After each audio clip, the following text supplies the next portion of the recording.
안녕하세요. 강민영입니다. 오늘 낭독할 17번째 이야기의 제목은 무지에 대한 경계와 면책권입니다.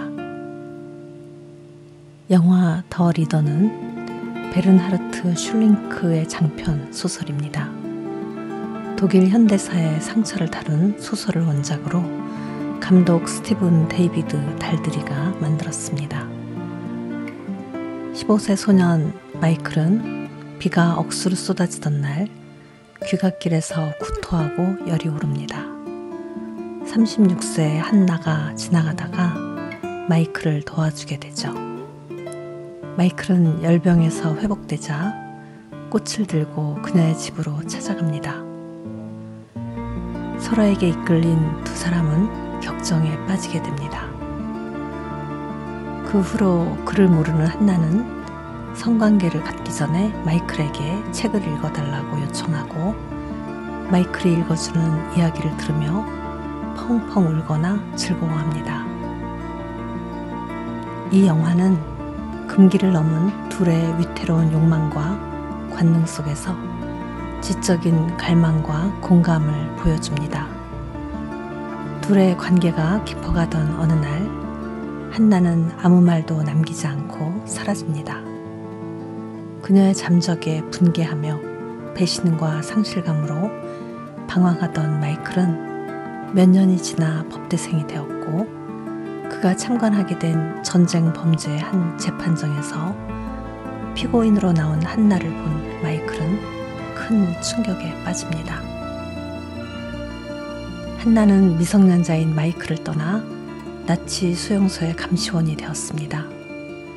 그녀의 업무는 새 수감자들을 수용할 공간을 확보하기 위해 오래된 수감자들을 골라내어 가스실로 보내는 일이었습니다. 게다가 교회에 불이 나서 모두가 타 죽을 때 감시원인 그녀는 문을 열어주지 않았습니다. 재판정에서는 친위대에 보낼 보고서를 그녀가 작성했는지의 여부를 묻는데 본인이 감시원이었고 보고서도 작성했다고 한나는 거짓말을 합니다. 한나는 다른 나치 전범에 비해 중형을 선고받습니다.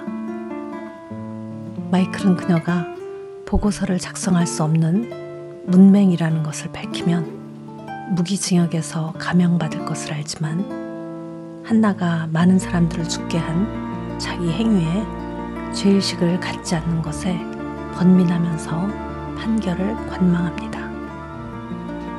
마이클이 한때 사랑했고 욕망했던 한 여인이 초라하고도 위태롭게 늙어가는 모습과 적극적으로 도울 수 없는 마이클의 도덕적인 양심, 그에 대한 연민 등의 감정은 죄책감과 갈등으로 어지럽게 뒤섞입니다. 마이클은 오랜 감옥 생활에서 늙어가는 한나에게 책을 읽은 녹음 테이프를 보내주는 것으로 연민의 끈을 놓지 않습니다. 그의 마음은 점점 쇠락해가는 인간과 현실적인 자아의 괴리 속에서 조금씩 달라졌죠. 20년의 형기를 마치고 추록을 앞둔 마지막 면회 때 그들 사이에 존재하는 현실적인 쓸쓸한 간격을 느낀 한나는 추록하기 직전에 자살합니다. 마이클은 그녀의 죽음을 비통해하지만 침착하게 받아들입니다. 이 영화는 나치의 잔혹한 전범 사건을 가해자의 위치에서 조명했습니다. 한나와 마이클의 사랑으로 내용이 전개되지만 피와 통곡과 분노가 치솟던 역사의 현장에서 무기력하게 죽어가던 유대인의 죽음과 가해자들의 무지의 폐해를 모티브로 하고 있습니다. 많은 격차가 있는 전범의 피해자와 가해자의 시각, 몸서리치는 전범의 잔혹성에 비해 가해자는 죄책감을 느끼지 않습니다. 한나는 말합니다. 내가 어떻게 느끼거나 생각하는지는 중요하지 않아. 죽은 사람은 죽은 사람일 뿐이야. 한나는 자신이 무슨 일을 했는지에 대해 인식이 없습니다. 아니면 언어적인 표현 이면에 다른 진실이 있었을까요? 자신의 잘못을 인정하면 그녀가 선택한 직업적인 오류를 인정해야 했고, 그 다음엔 그 선택을 한 이유가 미성년자와의 부적절한 관계에서 벗어나기 위함이라는 것을 인정해야 했기에 함구한 것일까요? 하지만 영화 전반에 나오는 한나의 태도와 마이클의 번민을 본다면 이 추측은 제 안타까움일 가능성이 큽니다. 유대인 박해의 실무 책임자였던 아이히만이 1960년에 이스라엘 정보기관에 의해 체포되었고 재판을 받았습니다. 자기가 유대인을 살해한 것은 상부의 지시에 따른 것이라고 말했죠. 물론 전혀 설득력이 없었고 오히려 대중의 격렬한 분노를 샀습니다. 아이히만의 항변처럼 영화에서의 그녀도 자신이 한 범죄는 단지 직업에 불과했고 책임에 충실했을 뿐이라고 말합니다. 하지만 마이클의 번민을 통해서 배울 수 있는 것은 단지 성실하게 사는 게 아니라 제대로 인식하며 사는 게 얼마나 중요한 일인가 하는 것입니다. 마이클은 그녀를 법적인 처벌에서 구출하고 싶었지만 마이클은 지적인 판단과 도덕성으로 자기의 감상을 이겼습니다. 이것이 이 영화의 격을 높입니다. 한때 그녀는 때때로 가슴에 끓어오르듯 마이클의 서정을 자극하는 대상이었죠.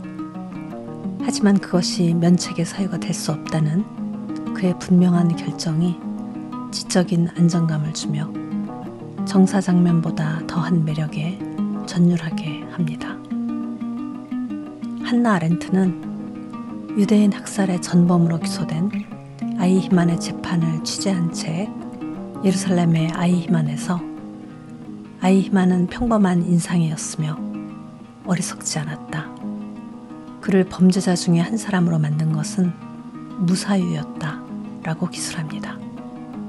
이 내용처럼 영화의 장면 중 한나에게 책을 읽어주는 부분에서도 비상식적인 뻔뻔함과 무지의 폐해에 대해 경계하죠. 격정적인 마이클의 감정이 환경, 시간, 갈등을 여과로 했을 때 이성적인 성숙의 자리로 안착하는 과정을 보여줍니다. 이 영화는 이렇게 한때의 불장난이 성숙의 과정을 거쳐 사회적인 판단과 이성에 따른 삶을 선택한다는 점에서 안정을 줍니다.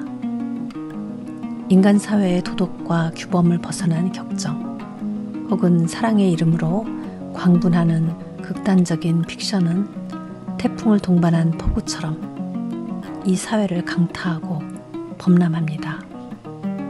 그런 탁한 공기를 마시며 진실하고 숭고한 사랑을, 사랑 안에서 진실성을 찾아낸다는 것은 더는 쉬운 일이 아닐 것입니다. 그렇다면 영화 더 리더의 마이클이라도 오늘은 한 번 더 만나보고 싶습니다. 오늘 낭독은 어떠셨어요? 조금 무거운 얘기였죠? 하지만 한 번은 생각할 만한 부분이기도 합니다.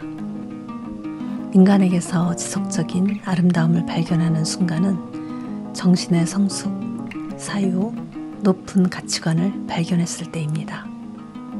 외형은 껍질일 뿐이죠. 물론 정신을 담는 육체도 잘 관리해야 하지만 그것은 그릇일 뿐입니다.